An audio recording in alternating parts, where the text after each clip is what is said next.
Everybody. Hyderabad வந்திருக்கேன் ஒரு personal விஷயமா.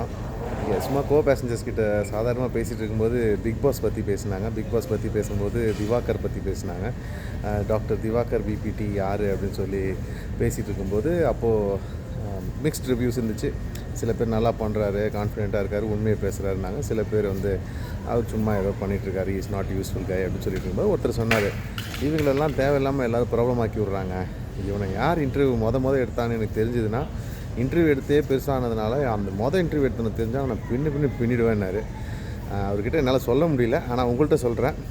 டாக்டர் திவாகர் பிபிடியை இன்டர்வியூ எடுத்த அந்த ஆள் அடியன் தான். டியூரிங் COVID-19 பேண்டமிக் டைமில் அவரோட ஒரு பர்ன்ஸ் வீடியோ பார்த்துட்டு ரொம்ப அப்செட் ஆகி அவருக்கு ஒரு இன்டர்வியூ பண்ணேன்.